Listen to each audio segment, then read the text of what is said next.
Hello' and high everyone. আদৰণি জনাইছোঁ নতুন এটা ভিডিঅ'লৈ। ঠিক আছে, আজি আমি বংগ বিভাজনৰ যিখন তৃতীয় পাৰ্ট বা তৃতীয় খণ্ড আমি আলোচনা কৰিবলৈ গৈ আছোঁ। ইয়াৰ আগতে আমি দুটা পাৰ্ট বনাইছিলোঁ। যদি তোমালোকে সেই দুটা পাৰ্ট চোৱা নাই, আগত সেই দুটা পাৰ্ট কৰিবা, তাৰপিছতে পাৰ্ট 3টো কণ্টিনিউ কৰিবা। ঠিক আছে, তো লাষ্ট ক্লাছত আমি যি আলোচনা কৰিছিলোঁ, এবাৰ আমি সেইবিলাক এবাৰ ৰিভাইজ দি লওঁ, দেন আমি কি কৰিম, পাৰ্ট 3লৈ যাম। ঠিক আছে, এতিয়া চোৱা, পাৰ্ট 2ত আমি এই PDF টো ডিছকাছ কৰিছিলোঁ। এইখন PDFত তোমালোকে চাইছিলা যে বংগ বিভাজনৰ ক্ষেত্ৰত লৰ্ড কাৰ্জনক কোন দুজন বিষয়াই সহায় কৰিছিল। ঠিক আছে, কোন কোন আছিল? এণ্ড্ৰিউ ফ্ৰেজাৰ আছিল। সি কোন আছিল? সি আছিল মধ্যপ্ৰদেশৰ মুখ্য আয়ুক্ত। এণ্ড আৰু এজন কোন আছিল? বেমফিল্ড ফুলাৰ। সি কোন আছিল? অসমৰ মুখ্য আয়ুক্ত আছিল। ঠিক আছে, তাৰপিছত আমি কি চাইছিলোঁ যে বংগ বিভাজনৰ সময়ত, ঠিক আছে, লৰ্ড কাৰ্জনে তাৰ যিখন প্লেনিং বনাইছিল, বংগ বিভাজন কৰাৰ প্লেনিং বনাইছিল, সেইটো কাক প্ৰেৰণ কৰিছিল? হাৰ্বাৰ্ট ৰিছলিক প্ৰেৰণ কৰিছিল। ঠিক আছে, আৰু মই লাষ্ট ক্লাছত এইখনো কৈছিলোঁ যে ভাৰত চৰকাৰৰ স্বৰাষ্ট্ৰ সচিব আছিল হাৰ্বাৰ্ট ৰিছলি বা ছেক্ৰেটাৰী অফ ষ্টেট আছিল। তোমালোকৰ কিতাপতো ছেক্ৰেটাৰী অফ ষ্টেট লিখা আছে, কিন্তু actually Herbert Risley secretary of state নাছিলে।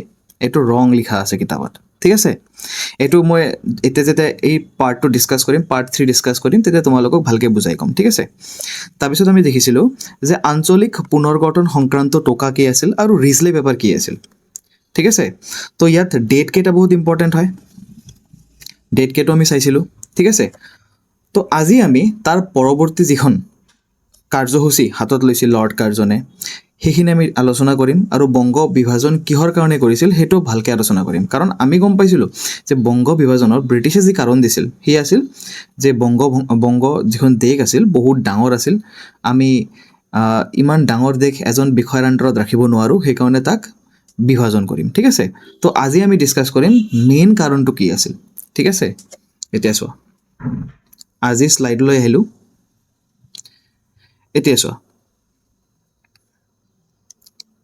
ঠিক আছে, আৰু লগতে নোটছ কেনেকৈ বনাব লাগে মই ছাইডত তোমালোকক ইয়াত বনাই দেখাই দিম। ঠিক আছে, এইখিনি মানত বনাই দেখাই দিম যে কেনেকৈ নোটছ বনালে ভাল হ'ব তোমালোকৰ। এতিয়া চোৱা, এইখিনি পেৰেগ্ৰাফত কি আছে? বিশাল বংগ প্ৰদেশক এজন লেফটেনেণ্ট গভৰ্ণৰ সুচাৰুৰূপে শাসন কৰিব নোৱাৰাৰ অজুহাত দেখুৱাই প্ৰদেশখনৰ উত্তৰ আৰু পূব বংগৰ 15খন জিলাৰ অসমৰ সৈতে সংলগ্ন কৰি পূৰ্ব বংগ আৰু অসম নামৰ প্ৰদেশখন গঠন কৰি আঁচনি গ্ৰহণ কৰা হয়। ঠিক আছে, তো এইখিনি লাইনত তোমালোকে গম পালা যে ব্ৰিটিছে কি কৰিছিল, যিখন বংগক ভাগ কৰিছিল, এটাৰ নাম দিছিল পূৰ্ব বংগ আৰু অসম। তাত কি কি আছিল? তাত আছিল 15খন জিলা আৰু অসম। ঠিক আছে, উত্তৰ আৰু পূব বংগৰ 15খন জিলা আছিল আৰু অসম আছিল।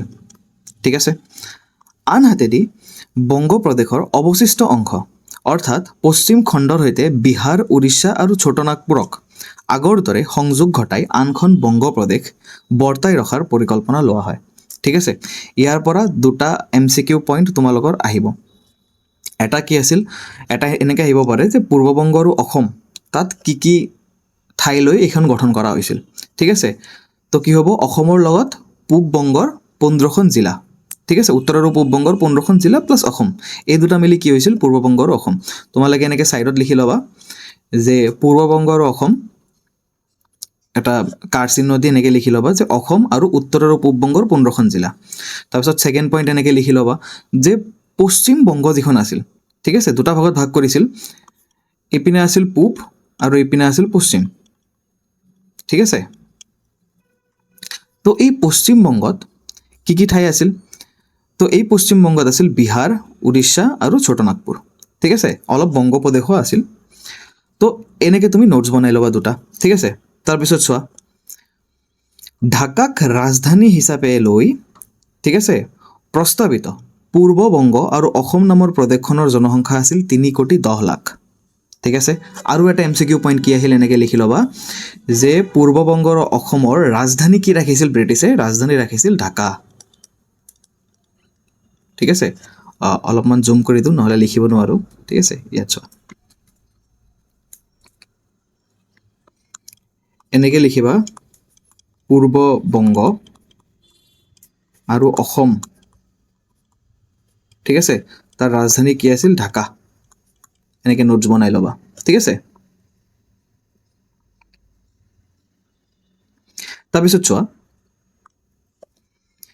ইয়াৰে আচ্ছা জনসংখ্যাটো লিখি ল'বা ছাইডত জনসংখ্যা কিমান আছিল 3,10,00,000 আছিল ঠিক আছে ইয়াৰে 1,80,00,000 আছিল মুছলমান আৰু 1,20,00,000 আছিল হিন্দু ঠিক আছে এতিয়া চোৱা কেনেকৈ ডিভাইড কৰিছে সিহঁতে যে 3 কোটি মানুহ আছে 3 crore মানুহৰ ভিতৰত 1,80,00,000 আছিল মুছলমান মানে মুছলমানৰ মানুহৰ যিখন সংখ্যা আছিল এখন বহুত বেছি আছিল তাত আৰু হিন্দু আছিল 1,20,00,000 ঠিক আছে আনহাতে কলিকতাক ৰাজধানী হিচাপে লৈ পশ্চিমবংগ বিহাৰ আৰু উৰিষ্যা আৰু ছোটনাগপুৰৰ সহ বংগ প্ৰদেশখনৰ জনসংখ্যা আছিল 5,40,00,000 ঠিক আছে ইয়াৰে 4,02,00,000 আছিল হিন্দু আৰু 90,000 আছিল মুছলমান ঠিক আছে এটা প্যাটাৰ্নটো চোৱা তোমালোকে ব্ৰিটিছৰ ঠিক আছে প্ৰথমত পূৰ্ববংগৰ অসম মানে তাত কি থাকিব লাগিব মুছলমান মানুহ বেছি থাকিব লাগিব হিন্দু মানুহতকৈ ঠিক আছে আৰু যিখন পশ্চিমবংগ বিহাৰ আৰু উৰিষ্যা আছিল তাত কি থাকিব লাগিব তাত হিন্দু মানুহ বেছি থাকিব লাগিব মুছলমানতকৈ ঠিক আছে তো এটা ব্ৰিটিছে এটা ভালকৈ জানি বুজি এটা বংগদেশক বিভাজন কৰিছিল যে এটা ছাইডত মুছলমান মানুহ বেছি থাকিব এটা ছাইডত হিন্দু মানুহ বেছি থাকিব ঠিক আছে কিয় এনেকৈ বিভাগ কৰিছিল এইটো আমি চাম ঠিক আছে তাৰপিছত চোৱা উল্লেখযোগ্য যে বিহাৰী আৰু উৰিয়া লোকৰ তুলনাত বংগ প্ৰদেশখনত বঙালী লোক সংখ্যালঘুত পৰিণত হৈছিল ঠিক আছে কাৰণ সেই সময়ত বংগ প্ৰদেশত কি আছিল বঙালী মানুহ বেছিকৈ আছিল কিন্তু এতিয়া এনেকৈ ব্ৰিটিছে ভাগ কৰিলে যাতে পশ্চিম বংগত যিখন বিহাৰ আৰু উৰিষ্যাৰ লগত যোগ কৰিলে ঠিক আছে সেই ঠাইটোত বঙালী লোক সংখ্যালঘুত পৰিণত হ'ল মানে সিহঁতৰ সংখ্যা কমি আহিল ঠিক আছে বিহাৰী আৰু উৰিয়া লোকৰ তুলনাতকৈ সিহঁতৰ সংখ্যা কমি আহিল এতিয়া ব্ৰিটিছে কিয় কৰিলে এনেকৈ এটা পাৰ্টত হিন্দু মানুহ বেছি থাকিব এটা পাৰ্টত মুছলমান মানুহ বেছি থাকিব এতিয়া চোৱা লৰ্ড কাৰ্জনৰ শাসনৰ সুবিধাৰ্থে বংগ প্ৰদেশৰ আয়তন সৰু সৰু প্ৰয়োজনৰ খাতিৰত অসমৰ ভৌগোলিক আয়তন বৃদ্ধি কৰাৰ যুক্তি দাঙি ধৰিছিল যদিও এই আঁচনিৰ অন্তৰালত দুৰবি সন্দেহে অতি ফটফটীয়াকৈ প্ৰকাশ পাইছিল ঠিক আছে লৰ্ড কাৰ্জনে কৈছিল যে আমি শাসন কৰিবৰ কাৰণে সুবিধা হ'ব লাগিব আমাৰ ইমান ডাঙৰ বংগ প্ৰদেশ তাক সৰু সৰু ভাগ কৰি আমি ধুনীয়াকৈ শাসন চলাব পাৰিম কিন্তু এই যে আঁচনি এই আঁচনিৰ আঁতৰত তাৰ যিটো ইণ্টেনশ্যন আছিল সেইটো কি আছিল এটা আমি জানিব পাৰিম ঠিক আছে এতিয়া চোৱা কাৰণ এতিয়া চোৱা ব্ৰিটিছে কিয় এনেকৈ ভাগ কৰিলে যাতে এটা পাৰ্টত হিন্দু মানুহ বেছি থাকে এটা পাৰ্টত মুছলমান মানুহ বেছি থাকে চোৱা কাৰণ হিন্দু নেতৃত্বত পৰিচালিত হিন্দু মুছলমান কৃষক আৰু শ্ৰমিক অখণ্ড বংগবাসীৰ ৰূপটো ইংৰাজ শাসকৰ বাবে এটা চিন্তাৰ কাৰণ হৈ পৰিছিল ঠিক আছে এতিয়া চোৱা সেই সময়ত যিকেইজন মুছলমান মানুহ আছিল ঠিক আছে বংগ প্ৰদেশত স্পেচিয়েলি সেইখন একচুৱেলি সেই সময়ত কি আছিল হিন্দু আৰু মুছলমানৰ মিলা প্ৰীতি আছিল সিহঁতে ব্ৰিটিছৰ বিৰুদ্ধে একেলগে প্ৰটেষ্ট কৰিছিল কিবা যদি ব্ৰিটিছে প্ৰব্লেম ক্ৰিয়েট কৰে সেইটোৰ এগেইনষ্টত ধৰ্ণা দিছিল প্ৰটেষ্ট কৰিছিল ঠিক আছে তো মিলা প্ৰীতি বহুত আছিল তেতিয়া আৰু মুছলমান মানুহ যিকেইজন আছিল সেইকেইজন যেতিয়া সেই সময়ত হিন্দু নেতৃত্ব মানে ধৰি লওক পশ্চিমবংগত সেই সময়ত বহুত ডাঙৰ ডাঙৰ নেতা আছিল যেনেকুৱা সুৰেন্দ্ৰনাথ বেনাৰ্জী ৰবীন্দ্ৰনাথ ঠাকুৰ ঠিক আছে তো এই ডাঙৰ ডাঙৰ নেতাৰ পৰিচালিত হিন্দু মুছলমান কৃষক আৰু শ্ৰমিকৰ ইহঁতে কি কৰিছিল ব্ৰিটিছৰ এগেইনষ্টত প্ৰটেষ্ট কৰিছিল ঠিক আছে ভাৰত সচিব হাৰ্বাৰ্ট ৰিজলিয়ে কাৰ্জনলৈ লিখা চিঠিত প্ৰকাশ পাইছিল ঐক্যবদ্ধ বংগ এটা বৃহৎ শক্তি দ্বিখণ্ডিতকৰণেৰে বৃহৎ বংগ শক্তিক ভাঙি ছিঙি চুৰমাৰ কৰিব ঠিক আছে এতিয়া চোৱা এই লাইনটো পঢ়োৱাৰ আগতে মই এটা কথা তোমালোকক ক'ব বিচাৰোঁ যে ইয়াতো লিখা আছে ভাৰত সচিব হাৰ্বাৰ্ট ৰিজলি ঠিক আছে এই হাৰ্বাৰ্ট ৰিজলি মই লাষ্ট ক্লাছতো তোমালোকক কৈছিলোঁ যে বংগভংগৰ সময়ত ভাইচৰয় আছিল লৰ্ড কাৰ্জন আৰু ভাৰত সচিব মানে ছেক্ৰেটাৰী অফ ষ্টেট যিজন কি আছিল ভাৰতৰ ইংলেণ্ডৰ মিনিষ্টাৰ আছিল ঠিক আছে ই আৰু ভাইচৰয় দুজনে মিলি ভাৰতৰ শাসনভাৰ চলাইছিল কিন্তু এই বস্তুটো ভুল ঠিক আছে হাৰ্বাৰ্ট ৰিজলি কেতিয়াও ভাৰত সচিব নাছিলে ঠিক আছে মই এইটো কৈ দিম তোমালোকক লাষ্টত যেতিয়া আহিব তেতিয়া মই কৈ দিম ঠিক আছে জাষ্ট এতিয়া এটা কথা মনত ৰাখিবা যদিও কিতাপত লিখা আছে ভাৰত সচিব হাৰ্বাৰ্ট ৰিজলি কেতিয়াও ভাৰত সচিব নাছিলে ঠিক আছে এতিয়া চোৱা মই লাষ্ট ক্লাছৰ পিডিএফটোত যাম ঠিক আছে ইয়াত চোৱা ইয়াত কি লিখা আছে চোৱা ডাঙৰ কৰি দিছোঁ, ঠিক আছে। ইয়াত লিখা আছে ভাৰত চৰকাৰৰ স্বৰাষ্ট্ৰ সচিব, ঠিক আছে, ছেক্ৰেটাৰী অফ ষ্টেট হাৰ্বাৰ্ট ৰিছলি। স্বৰাষ্ট্ৰ সচিব মানে ছেক্ৰেটাৰী অফ ষ্টেট নহয়, স্বৰাষ্ট্ৰ সচিব মানে হয় হোম ছেক্ৰেটাৰী, ঠিক আছে। এতিয়া যদি কোনোবাই তোমাক কয় যে বংগ বিভাজনৰ সময়ত ছেক্ৰেটাৰী অফ ষ্টেট বা ভাৰত সচিব আছিল হাৰ্বাৰ্ট ৰিছলি, তেন্তে এইটো কি হ'ব? ভুল হ'ব, কাৰণ সেই সময়ত স্বৰাষ্ট্ৰ সচিব আছিল হাৰ্বাৰ্ট ৰিছলি। এতিয়া দুটাৰ মাজত ডিফাৰেঞ্চ কি? পাজল হৈ গৈছে তোমালোকে, ঠিক আছে। এতিয়া চোৱা, ইয়াত ভালকৈ বুজাই দিওঁ, ঠিক আছে। এইটো ইণ্ডিয়া, ঠিক আছে। ইণ্ডিয়াত এটা ভাইচৰয় আছে, মই ইংৰাজীত লিখিলোঁ, ঠিক আছে। ভাইচৰয় আছে, আৰু ভাইচৰয়ৰ বছ কোন? ছেক্ৰেটাৰী অফ ষ্টেট বা ভাৰত সচিব যিজন বুলি কয়, secretary of state. Secretary of state কোন হয়? সি কোন হয়? মিনিষ্টাৰ হয়, মিনিষ্টাৰ হয়। কৰ মিনিষ্টাৰ হয়? ইংলেণ্ডৰ পাৰ্লিয়ামেণ্টৰ মিনিষ্টাৰ হয়, ঠিক আছে। মানে কি হ'ল? মানে ইণ্ডিয়াক চলাব ভাইচৰয় আৰু ছেক্ৰেটাৰী অফ ষ্টেট, এই দুজনে মিলি ইণ্ডিয়াক চলাব, ঠিক আছে। এতিয়া চোৱা, আৰু হাৰ্বাৰ্ট ৰিছলি যিজন আছিল, এজন আছিল হোম ছেক্ৰেটাৰী। এইটো বেলেগ পজিশ্যন, ঠিক আছে। মই এটা এক্সাম্পল দিওঁ, এক্সাম্পলটো একজেক্টলি ছেম নহয়, বাট তোমালোকে বুজিব পাৰিবা, ঠিক আছে। বৰ্তমান ভাৰতৰ গৃহমন্ত্ৰী কোন আছিল? অনাৰেবল হোম মিনিষ্টাৰ কোন হয়? অমিত শ্বাহ হয়, ঠিক আছে। তাক কি কোৱা হয়? হোম মিনিষ্টাৰ বা গৃহমন্ত্ৰী বুলি কোৱা হয়, বা গৃহমন্ত্ৰী বুলি কোৱা হয়, ঠিক আছে। এতিয়া চোৱা, এই যিটো হোম ডিপাৰ্টমেণ্ট মানে গৃহ বিভাগৰ ই হ'ল হেড, গৃহমন্ত্ৰী হ'ল গৃহ বিভাগৰ হেড, ঠিক আছে। এতিয়া চোৱা, গৃহমন্ত্ৰীৰ আণ্ডাৰত বহুতো অধিকাৰী থাকিব, তাক কি কোৱা হ'ব? ছেক্ৰেটাৰী। সাধাৰণতে এই ছেক্ৰেটাৰীবোৰ কোন হয়? IAS অফিচাৰ হয়, ঠিক আছে। তো তাক কি কোৱা হ'ব? হোম ছেক্ৰেটাৰী বুলি কোৱা হ'ব। মানে হোম মিনিষ্টাৰৰ আণ্ডাৰত যিসকল অধিকাৰীয়ে সেইটো বিভাগৰ কাম কাজ চলাব, তাক কোৱা হয় হোম ছেক্ৰেটাৰী। তো একচুৱেলি হাৰ্বাৰ্ট ৰিছলি এইটো হোম ছেক্ৰেটাৰী আছিল। সি কেতিয়াও, চোৱা, ছেক্ৰেটাৰী অফ ষ্টেট কি? মিনিষ্টাৰ, মানে মন্ত্ৰী হ'ব লাগিব, ঠিক আছে। আৰু হাৰ্বাৰ্ট ৰিছলি কি আছিল? এজন অধিকাৰী আছিল, বিষয়া আছিল, ঠিক আছে। তো হাৰ্বাৰ্ট ৰিছলি একচুৱেলি আছিল হোম ছেক্ৰেটাৰী, তেওঁ কেতিয়াও মিনিষ্টাৰ নাছিলে, ঠিক আছে। এইটো ভালকৈ মনত ৰাখিবা, এইটো বহুত কনফিউজন হয়। কিতাপতো তোমালোকৰ ভুলকৈ দিয়া আছে। একচুৱেলি তাত কিতাপত লিখা আছিল স্বৰাষ্ট্ৰ সচিব মানে হ'ল হোম ছেক্ৰেটাৰী, কিন্তু ব্ৰেকেটত ইহঁতে ইংলিছটো ভুলকৈ লিখিলে। ইংলিছটো কি লিখিলে? ছেক্ৰেটাৰী অফ ষ্টেট, তাত লিখিব লাগিছিল হোম ছেক্ৰেটাৰী, সেইকাৰণে পাজলটো হৈ যায়, ঠিক আছে। তো এইখন ভালকৈ মনত ৰাখিবা। মই আকৌ এবাৰ কৈ দিছোঁ, বংগ বিভাজনৰ টাইমত ভাইচৰয় আছিল লৰ্ড কাৰ্জন, আৰু হোম ছেক্ৰেটাৰী বা স্বৰাষ্ট্ৰ সচিব আছিল হাৰ্বাৰ্ট ৰিছলি। ভাৰত সচিব নাছিল সি, ঠিক আছে। ভাৰত সচিব কোন আছিল এইটো আমি নেক্সট গম পাম, ঠিক আছে। কনফিউজন নকৰিবা, ঠিক আছে। ভাৰত সচিব হাৰ্বাৰ্ট ৰিছলি কেতিয়াও নাছিলে। এতিয়া চোৱা, আমি আকৌ পুনৰাই উভতি আহোঁ এইখিনি মানত, ঠিক আছে। এতিয়া চোৱা, ইয়াতো ছেম তোমালোকে ইয়াতো লিখা কি আছে? ভাৰত সচিব বুলিয়ে লিখা আছে, কিন্তু ভাৰত সচিব নহ'ব, ইয়াত ভাৰত সচিবৰ ভিতৰত লিখিব লাগিব স্বৰাষ্ট্ৰ সচিব। দুটা বেলেগ বেলেগ বস্তু হয়, ঠিক আছে। স্বৰাষ্ট্ৰ সচিব বুলি লিখিব লাগিব,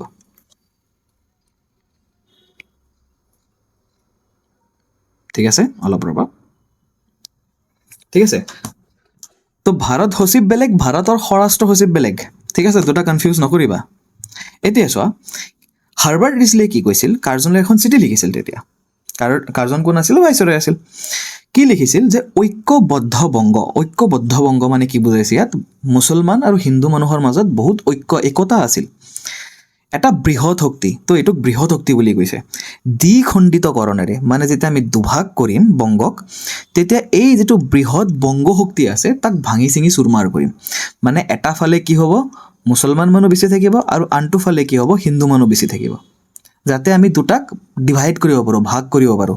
দুটাই কেতিয়াও মিলিব নোৱাৰে, কাৰণ দুটাই যদি মিলি যায় তেন্তে কি হ'ব? এটা বৃহৎ শক্তিলৈ পৰিণত হ'ব, ঠিক আছে। আৰু এই বৃহৎ শক্তিক আমি কেতিয়াও ৰখাব নোৱাৰিম। গতিকে বংগভংগৰ অন্তৰ্নিহিত উদ্দেশ্য আছিল হিন্দু মুছলমানৰ মাজত একতা ভাঙি দিয়া, ঠিক আছে। উদ্দেশ্য সিদ্ধিৰ বাবে প্ৰয়োজন হৈছিল সাম্প্ৰদায়িক মনোভাৱৰ বিস্তাৰ ঘটোৱা, ঠিক আছে। এতিয়া ব্ৰিটিছে কি ভাবিছিল? যে আমি দুজনে যদি একেলগে থাকে তেন্তে আমি এটা কেতিয়াও ভংগ কৰিব নোৱাৰিম, ঠিক আছে। কিন্তু আমি যদি হিন্দু আৰু মুছলমান মানুহক মাজত ডিভাইড কৰি দিওঁ, ভাগ কৰি দিওঁ, তেন্তে কি হ'ব পাৰিম? ধুনীয়াকৈ ৰাজ কৰিব পাৰিম, ঠিক আছে। আৰু ইহঁতৰ যিখন মন আছে, মনত সাম্প্ৰদায়িকৰ মনোভাৱ জগাব পাৰিম। যে কোনো এটা ধৰি লোৱা আঁচনি আনিল, সেইটো হিন্দুৰ কাৰণে ভাল, তেতিয়া ব্ৰিটিছে ক'ব চ' হিন্দুৰ কাৰণে ভাল, তোমালোকৰ কাৰণে ভাল নহয়। বা তেতিয়া কি আছিল, হিন্দু নেতৃত্ব আছিল, কাৰণ যিমান বংগোপদেশৰ যিমান নেতা আছিল হিন্দু আছিল। তো মুছলমান মানুহৰ মনত কৈ দিব যে তোমালোকে হিন্দু নেতাৰ আণ্ডাৰত কিয় কাম কৰি আছা, কিয় ব্ৰিটিছৰ এগেইনষ্টত প্ৰটেষ্ট কৰি আছা, আমাৰ লগত আহা, ব্ৰিটিছৰ লগত আহা, আমি তোমালোকক সকলো সা সুবিধা দিম। তো এনেকৈ কি কৰিছিল ব্ৰিটিছে, সাম্প্ৰদায়িক মনোভাৱৰ বিস্তাৰ ঘটাইছিল। ঠিক আছে। তাৰপিছত চোৱা, বংগভংগ আঁচনিৰ যোগেদি ভাৰতীয় জাতীয়তাবাদৰ প্ৰাণকেন্দ্ৰ বংগ প্ৰদেশক দ্বিখণ্ডিত কৰি হিন্দু বঙালী আৰু বুদ্ধিজীৱীসকলক দুয়োখন প্ৰদেশতে সংখ্যালঘুত পৰিণত কৰিব বিচাৰিছিল। ঠিক আছে। তো এই কথাখিনি মই তোমাক আগত কৈছোঁ যে সেই সময়ত বংগ প্ৰদেশত, ঠিক আছে, যিমান কেইজন ডাঙৰ ডাঙৰ লিডাৰ আছিল, এইকেইজন কি আছিল, মেইনলি হিন্দু মানুহ আছিল। ঠিক আছে, হিন্দু বঙালী আছিল, যেনেকুৱা ৰবীন্দ্ৰনাথ টেগৰ আছিল, বিপিন চন্দ্ৰ পাল আছিল, ঠিক, সুৰেন্দ্ৰনাথ বেনাৰ্জী আছিল। ঠিক আছে। তো সিহঁতক এনেধৰণে ডিভাইড কৰিছিল যাতে দুয়োখন ঠাইতে সিহঁতে সংখ্যালঘুত পৰিণত হয়। ঠিক আছে, সিহঁতৰ সংখ্যা যাতে কমি আহে। পূব বংগতো কমি আহিল কাৰণ মুছলমান মানুহ বাঢ়ি গ'ল, পশ্চিম বংগতো কমি আহিল কিয়, কাৰণ উৰিয়া আৰু বিহাৰী লোকৰ সংখ্যা বাঢ়ি গ'ল। ঠিক আছে। তো কাৰ্জনৰ উদ্দেশ্য আছিল ব্ৰিটিছ সাম্ৰাজ্যবাদক শক্তিশালী ৰূপত গঢ়ি তোলা। কাৰণ এই যিখন বঙালী হিন্দু মানুহ আছিল, সিহঁতে ব্ৰিটিছৰ এগেইনষ্টত মাত মাতিছিল, ব্ৰিটিছৰ এগেইনষ্টত প্ৰটেষ্ট কৰিছিল। তো সিহঁতক এনেকৈ বিভাগ কৰিব লাগে বংগপ্ৰদেশক, যাতে দুয়োটা ক্ষেত্ৰতে সিহঁতে সংখ্যালঘুত পৰিণত হয়, সিহঁতৰ সংখ্যা দুয়োটা ক্ষেত্ৰতে কমি আহে। ঠিক আছে। এই উদ্দেশ্য আগত ৰাখি বংগ বিভাজনৰ যোগেদি ৰাজনৈতিক চেতনাসম্পন্ন হিন্দু বঙালীসকলক পংগু কৰি জাতীয়তাবাদ বিকাশৰ পথত হেঙাৰ দিব বিচাৰিছিল।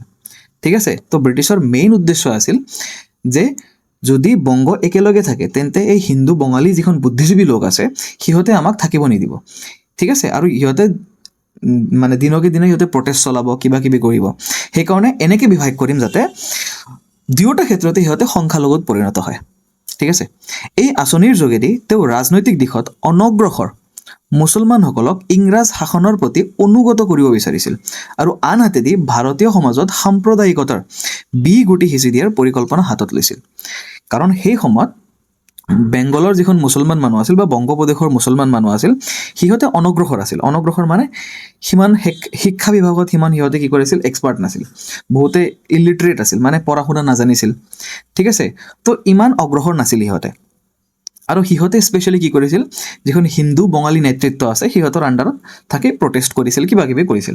ঠিক আছে। কাৰণ সেই সময়ত দুয়োজনৰ মাজত মিলা প্ৰীতি আছিল। ঠিক আছে। তো ব্ৰিটিছে চালে যে সেই সময়ত মুছলমান মানুহ কি আছিল, ইমান অগ্ৰসৰ নাছিল সকলো দিশতে, সিহঁতে অলপ পিছপৰা ঠাইৰ আছিল। ঠিক আছে, পিছপৰা আছিল। তো সিহঁতক কি কৰিলে, সিহঁতক ব্ৰিটিছৰ প্ৰতি অনুগত কৰিব বিচাৰিছিল। মানে ব্ৰিটিছে সিহঁতক ক'ব যে তুমি আমালোকক ছাপৰ্ট দিয়া, আমি তোমালোকক বহুত আঁচনি দিম, এনেকুৱা কথা। ঠিক আছে। তো সিহঁতক ব্ৰিটিছৰ অনুগত কৰিব বিচাৰিছিল আৰু আনহাতেদি ভাৰতীয় সমাজত সাম্প্ৰদায়িকতাৰ গুটি সিঁচি দিয়াৰ পৰিকল্পনা হাতত লৈছিল। ঠিক আছে। সাম্প্ৰদায়িকতা মানে কমিউনেলিজম বুলি কয় ইংলিছত। ঠিক আছে। মানে হিন্দু মুছলিম কেনেকৈ ডিভাইড কৰি। ঠিক আছে। আৰু এটা সাম্প্ৰদায়িক ভাৱ আহে, হিন্দুসকলে হিন্দুৰ কাৰণে কাম কৰে, মুছলমানসকলে মুছলমানৰ কাৰণে কাম কৰে। তো এইটো আগত নাছিল। আগত সকলোৱে মিলি ব্ৰিটিছৰ এগেইনষ্টত মাত মাতিছিল। কিন্তু এতিয়া ইংৰাজে কি কৰিলে, সাম্প্ৰদায়িকতাৰ গুটি সিঁচি দিলে যে হিন্দু হিন্দু, মুছলমান মুছলমান। ঠিক আছে। এতিয়া চোৱা, একে সময়তে তেওঁ ইংৰাজ বিদ্বেষী চৰমপন্থীসকলক দমন কৰাৰ বাবে বংগভংগক এপাত অস্ত্ৰ হিচাপে বাছি লৈছিল। ঠিক আছে। সেইটোৱে ক'লোঁ মই তেতিয়া কি কৈছিলোঁ তোমালোকক যে ইংৰাজৰ বিৰুদ্ধে সেই সময়ত বংগ প্ৰদেশত বহুতো প্ৰটেষ্ট হৈছিল, ধৰ্ণা হৈছিল। ঠিক আছে।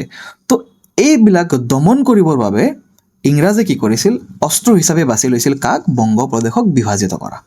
বংগ প্ৰদেশক বিভাজন কৰিলে এই ইংৰাজৰ বিৰুদ্ধে যিখিনি মাত মাতিব পৰা মানুহ আছিল সেইখিনিক সংখ্যালঘুত পৰিণত কৰি দিছিল। ঠিক আছে। এতিয়া চোৱা, ইয়াত কিছুমান ডেট আহিব আৰু চন আহিব, মনত ৰাখিবা। ঠিক আছে। 1905 খ্ৰীষ্টাব্দ 2 ফেব্ৰুৱাৰীত লৰ্ড কাৰ্জনে, ঠিক আছে, বংগভংগৰ প্ৰস্তাৱটো অনুমোদনৰ কাৰণে লণ্ডনস্থিত ভাৰত সচিবলৈ প্ৰেৰণ কৰিছিল। ভাৰত সচিব মানে ছেক্ৰেটাৰী অফ ষ্টেট। সি ক'ত আছিল, সি আছিল মিনিষ্টাৰ। সি ক'ত আছিল, ইংলেণ্ডত আছিল। ঠিক আছে, লণ্ডনত আছিল। তো লৰ্ড কাৰ্জনে কি কৰে 1905 খ্ৰীষ্টাব্দৰ 2 ফেব্ৰুৱাৰীত, এইটো ডেটটো মনত ৰাখিবা, এনেকৈ লিখি ল'বা ছাইডত, 1905 2 ফেব্ৰুৱাৰীত সিদিনা কি হৈছিল, লৰ্ড কাৰ্জনে প্ৰস্তাৱ ভাৰত সচিবলৈ প্ৰেৰণ কৰিছিল। 9 জুন তাৰিখে ভাৰত সচিব জন ব্ৰড্ৰিকে তাৰ বাৰ্তাৰ যোগেদি বংগভংগৰ প্ৰস্তাৱত অনুমোদন জনোৱাৰ পিছত 19 জুলাইত ভাৰত আৰু ব্ৰিটিছ চৰকাৰে বংগভংগৰ পৰিকল্পনাটো প্ৰকাশ কৰিছিল। ইয়াত চোৱা, মই ইমান টাইম তোমালোকক কৈ আছিলোঁ যে ভাৰত সচিব সেই সময়ত হাৰ্বাৰ্ট ৰিছলে নাছিল। এতিয়া চোৱা, নামটো কি আছিল সেই সময়ত, জন ব্ৰড্ৰিক আছিল। মনত ৰাখিবা, ঠিক আছে। তোমালোকৰ কিতাপত নাই, তথাপি মই জনাই দিছোঁ। প্ৰথমত আছিল জৰ্জ হেমিল্টন বুলি। জৰ্জ হেমিল্টন আছিল 1903 লৈকে ভাৰত সচিব আছিল, আৰু 1903 পৰা আহিছিল জন ব্ৰড্ৰিক, ঠিক আছে। তো হাৰ্বাৰ্ট ৰিছলে নাছিল, মনত ৰাখিবা, ঠিক আছে। এইটো কনফিউজ হ'বা, মই জানো। ভাৰত সচিব কেতিয়াও হাৰ্বাৰ্ট ৰিছলে নাছিলে। যদি তোমাক ডাইৰেক্টলি কুৱেশ্যন আহে যে বংগ বিভাজনৰ সময়ত ভাৰতৰ সচিব কোন আছিল, ডাইৰেক্ট এটা নামে লিখিবা, জন ব্ৰড্ৰিক, ঠিক আছে। ছাইডত লিখি লোৱা, এনেকৈ লিখি লোৱা, বংগ বিভাজনৰ টাইমত ভাৰত সচিব কোন আছিল, ভাৰত সচিব আছিল জন ব্ৰড্ৰিক। আকৌ লিখি লোৱা, ভাৰতৰ স্বৰাষ্ট্ৰ সচিব কোন আছিল, লিখি লোৱা হাৰ্বাৰ্ট ৰিছলে। আকৌ লিখি লোৱা, ভাইচৰয় কোন আছিল, ভাইচৰয় আছিল লৰ্ড কাৰ্জন, ঠিক আছে। এতিয়া চোৱা, আৰু এই বংগভংগৰ যিখন পৰিকল্পনা আছে সেইটো প্ৰকাশ কৰিছিল কিমান তাৰিখে, 19 জুলাই, মনত ৰাখিবা, 1905 19 জুলাইত প্ৰকাশ কৰিছিল। 1 ছেপ্টেম্বৰত পৰিকল্পনাটো চৰকাৰীভাৱে প্ৰকাশ কৰি 16 অক্টোবৰত বংগভংগক কাৰ্যকৰী কৰাৰ দিন ধাৰ্য কৰিছিল। চোৱা, ইয়াত 3টা ডেট আছে, তোমালোকে কনফিউজ হ'বা, ঠিক আছে। মই ভালকৈ জনাই দিছোঁ, ঠিক আছে। প্ৰথমটো ডেট কি আছিল, 19 জুলাই। এই দিনটোত কি হৈছিল, বংগভংগৰ পৰিকল্পনাটো প্ৰকাশ পাইছিল। এতিয়া চোৱা, তোমালোকৰ যেতিয়া এক্সাম হয় বা ৰিজাল্ট দিয়ে, ঠিক আছে, তেতিয়া কি কৰা হয়, অসম চৰকাৰে 4-5 দিন আগতে জনাই দিয়ে যে আমি সেইদিনাখন ৰিজাল্ট দিম, আৰু ইহঁতে এটা নটিচ পাব্লিছ কৰে, ঠিক আছে, যে ইমান তাৰিখে আমি তোমালোকৰ মেট্ৰিকৰ ৰিজাল্ট দিম বা হাই ছেকেণ্ডেৰী ৰিজাল্ট দিম, আৰু এইকেইটা ৱেবছাইট আছে, তাত তোমালোকে গৈ ৰিজাল্টটো চেক কৰিব পাৰিবা। তো এইটো আছিল প্ৰকাশ কৰা, ঠিক আছে। আৰু চৰকাৰীভাৱে প্ৰকাশ কৰা মানে কি, এইটো ফাইনেলি তোমালোকৰ ৰিজাল্টৰ দিনাখন, ঠিক আছে। একচুৱেলি ৰিজাল্টৰ দিনাখনো নহয়, মানে এইটো মই ভালকৈ আৰু এটা এক্সাম্পল দি বুজাই আছোঁ, ঠিক আছে। এতিয়া চোৱা, ধৰি লোৱা তোমালোকৰ হাই ছেকেণ্ডেৰী যিখন বা মেট্ৰিকৰ যিখন ৰিজাল্ট আছে, চৰকাৰে আজি তোমালোকক জাননী এটা দিলে ছ'চিয়েল মিডিয়াৰ যোগেদি যে আমি অমুক দিনা আমি কি কৰিম, ৰিজাল্টটো প্ৰকাশ কৰিম, ঠিক আছে।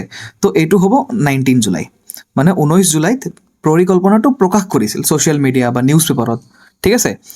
1 ছেপ্টেম্বৰত তাক কাৰ্যকৰী কৰিছিল। কাৰ্যকৰী মানে সিহঁতৰ অসম চৰকাৰৰ যিখন অফিচিয়েল নটিফিকেশ্যন ওলাব যে কালি ইমানটা বজাত আমি ৰিজাল্ট দিম, আৰু এইকেইটা ৱেবছাইটত আমি ৰিজাল্ট দিম, ঠিক আছে।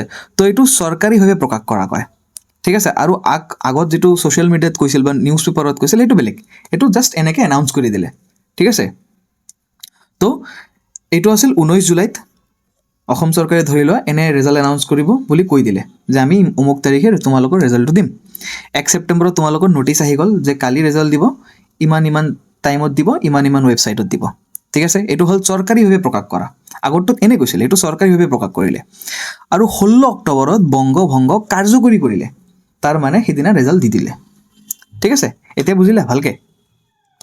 তো প্ৰথমত কি আছিল, অকল ছ'চিয়েল মিডিয়া বা নিউজ পেপাৰত এনে কৈ দিছিল, যেনেকুৱা আজিকালি মাননীয় মুখ্যমন্ত্ৰী ডাঙৰে কৈ থাকে যে তোমালোকৰ ৰিজাল্ট অমুক তাৰিখে দি দিম আমি, ঠিক আছে। তো এইটো জাষ্ট সি মুখেৰে কয়, এইটো চৰকাৰীভাৱে প্ৰকাশ নকৰে। চৰকাৰীভাৱে কেতিয়া প্ৰকাশ হ'ব, যেতিয়া যিখন তোমালোকৰ বৰ্ড আছে, ছেবা আছে, ছেবাই এটা নটিচ ওলাব, নটিচত ক'ব যে ইমান তাৰিখে আমি কালি এই তাৰিখে আমি ৰিজাল্ট দিম। এদিন আগতে ওলাই নটিচ ইউজুৱেলি, আৰু একেটা ৱেবছাইটত আমি ৰিজাল্ট প্ৰকাশ কৰিম। এইটো হ'ল চৰকাৰীভাৱে প্ৰকাশ কৰা। আৰু 16 অক্টোবৰত কি কৰে, কাৰ্যকৰী কৰাৰ দিন ধাৰ্য কৰে। ডেট মিনছ সিদিনা তোমালোকৰ ফাইনেল ৰিজাল্ট দিব, ঠিক আছে। তো এই 3টা ডেট তোমালোকে ছাইডত লিখি ল'বা, 19 জুলাই, তাৰপিছত 1 ছেপ্টেম্বৰ এণ্ড 16 অক্টোবৰ, ঠিক আছে। এই 3টা তোমালোকে ডেট নোটছত ছাইডত লিখি থ'বা, আৰু ছাইডত লিখি থ'বা যে সেইদিনাখন কি হৈছিল, ঠিক আছে। এতিয়া চোৱা, লৰ্ড কাৰ্জনে ঘোষণা কৰা 1 ছেপ্টেম্বৰ লিখা আছে, মানে চৰকাৰীভাৱে যিটো ঘোষণা কৰা হয় এইটো আচল হয় 1 ছেপ্টেম্বৰ, ঠিক আছে। বংগভংগৰ 4 দফীয়া আঁচনিখন আছিল এনেধৰণৰ। এতিয়া এইটো যিখন প্ৰকাশ কৰিছিল লৰ্ড কাৰ্জনে তাত কি লিখা আছিল, কেনেধৰণে কাৰ্যকৰী কৰা হ'ব সেইটো আমি ডিছকাছ কৰিম। ঠিক আছে, এতিয়া চোৱা বংগভংগ আঁচনিৰ প্ৰথম দফা কি লিখা আছিল, ৰাজশ্বাহী, ঢাকা, চট্টগ্ৰাম সংমণ্ডলৰ সৈতে অসম সংলগ্ন নতুন প্ৰদেশখনৰ নাম হ'ব পূৰ্ব বংগ আৰু অসম। ঠিক আছে, তো এটা ইম্পৰ্টেণ্ট MCQ, পূৰ্ব বংগ আৰু অসমত কোন কেইখন ঠাইলৈ গঠন কৰা হৈছিল, ৰাজশ্বাহী, ঢাকা আৰু চট্টগ্ৰাম, তাৰ লগতে অসম, এই চাৰিটা ঠাইক লৈ পূৰ্ব বংগ আৰু অসম গঠন কৰা হৈছিল। পূৰ্ব বংগ আৰু অসম প্ৰদেশৰ ৰাজধানী হ'ব ঢাকা। আৰু এটা ছেকেণ্ড ইম্পৰ্টেণ্ট পইণ্ট, ৰাজধানী কি হ'ব, ঢাকা। পূৰ্ব বংগ আৰু অসম প্ৰদেশৰ শাসনৰ দায়িত্ব এজন লেফটেনেণ্ট গভৰ্ণৰৰ হাতত অৰ্পণ কৰা হ'ব। থাৰ্ড পইণ্ট, তিনিটা MCQ ইয়াৰ আহিব। ঠিক আছে, পূৰ্ব বংগ আৰু অসম কোন কেইখন ঠাইক লৈ গঠন কৰা হৈছিল, ৰাজধানী কি আছিল, আৰু কাৰ হাতত অৰ্পণ কৰা হৈছিল দায়িত্ব। ঠিক আছে, অসমৰ ৰাজধানী শ্বিলঙৰ পৰা ঢাকালৈ স্থানান্তৰ কৰা হ'ব। এতিয়া চোৱা আৰু এটা কুৱেশ্যন, বংগ বিভাজনৰ আগলৈকে অসমৰ ৰাজধানী কি আছিল, অসমৰ ৰাজধানী আছিল শ্বিলং। ঠিক আছে, কিন্তু বংগ বিভাজনৰ পিছত এইটো কি হয়, ঢাকালৈ স্থানান্তৰ কৰা হয়। এতিয়া বংগ বিভাজনৰ পিছত কি হ'ব, অসমৰ ৰাজধানী ঢাকা। ঠিক আছে, তাৰপিছত অসম মানে পূৰ্ব বংগ আৰু অসম। ঠিক আছে, দ্বিতীয় দফা কি লিখিছিল, পূৰ্ব বংগ আৰু অসমৰ বাবে ঢাকাত সুকীয়া উচ্চ ন্যায়ালয় স্থাপন কৰা হ'ব, মানে হাইকোৰ্ট, ঢাকাত এটা হাইকোৰ্ট স্থাপন কৰা হ'ব। Important point. ঠিক আছে, বংগ বিভাজনৰ সময়ত পূৰ্ব বংগ আৰু অসমত উচ্চ ন্যায়ালয় ক'ত গঠন কৰা হৈছিল, ঢাকাত। সুকীয়া উচ্চ ন্যায়ালয় স্থাপন নোহোৱা পৰ্যন্ত প্ৰদেশখন কলিকতা উচ্চ ন্যায়ালয়ৰ এখতিয়াৰভুক্ত কৰা হ'ব।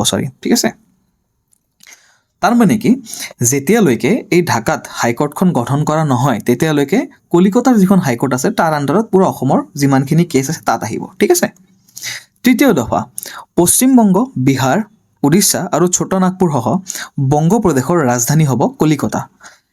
ইম্পৰ্টেণ্ট কুৱেশ্যন ইয়াত কি আহিব পাৰে, যে পশ্চিম বংগখন কোন কোন ঠাইক লৈ গঠন কৰা হৈছিল, বিহাৰ, উৰিষ্যা আৰু ছোটা নাগপুৰক লৈ, তাৰ ৰাজধানী কি আছিল, আনৰ এটা ইম্পৰ্টেণ্ট পইণ্ট কি হ'ব, কলিকতা। ঠিক আছে, আৰু 1905 খ্ৰীষ্টাব্দৰ 16 অক্টোবৰত বংগ বিভাজন পৰিকল্পনা কাৰ্যকৰী কৰা হ'ব, মানে তোমালোকৰ ৰেজাল্ট দিয়া হ'ব।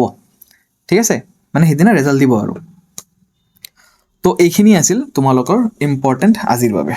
ঠিক আছে, ডেটবিলাক মনত ৰাখিবা ভালকৈ, স্পেচিয়েলি এই তিনিটা যি ডেট আছে এইটো ভালকৈ মনত ৰাখিবা। 19 জুলাইত পৰিকল্পনাটো প্ৰকাশ কৰে, 1 ছেপ্টেম্বৰত চৰকাৰীভাৱে প্ৰকাশ কৰে, এণ্ড 16 অক্টোবৰত কি কৰে, এইটো কাৰ্যকৰী কৰে। ঠিক আছে, ভালকৈ মনত ৰাখিবা। আৰু আন এটা প্ৰশ্ন আছিল তোমালোকৰ, বংগ বিভাজনৰ সময়ত ভাইচৰয় কোন আছিল, ভাৰতৰ স্বৰাষ্ট্ৰ সচিব কোন আছিল, ভাৰত সচিব কোন আছিল, তিনিটা। ঠিক আছে, কনফিউজ নকৰিবা নহ'লে কিন্তু প্ৰব্লেম হৈ যাব। ঠিক আছে, তো এইখিনি আছিল তোমালোকৰ পাৰ্ট 3। লগ পাম আমি পাৰ্ট 4 লৈ। যদি তোমালোকৰ কিবা ডাউট থাকে কমেণ্ট ছেকশ্যনত জনাবা। যদি কমেণ্ট ছেকশ্যনতো জনাব নিবিচাৰা তেন্তে টেলিগ্ৰামত যাবা, তাত গ্ৰুপত গৈ 3 ডটত ক্লিক কৰিবা, তাত লিখা থাকিব ডাইৰেক্ট মেছেজ। তো ডাইৰেক্ট মেছেজ কৰিবা, মোৰ তাত ডাইৰেক্টলি আহি যাব। ঠিক আছে, তো সেনেকেই কৰিব পাৰা। নহ'লে আমাৰ পঢ়াশালীৰ ছ'চিয়েল মিডিয়া হেণ্ডেল আছে, ইনষ্টাগ্ৰাম আছে, ফেচবুক আছে, তাতো তোমালোকে মেছেজ কৰিব পাৰা। ঠিক আছে, তো থেংক ইউ ভেৰি মাছ, লগ পাম নেক্সট ভিডিঅ'টোত। ঠিক আছে, থেংক ইউ।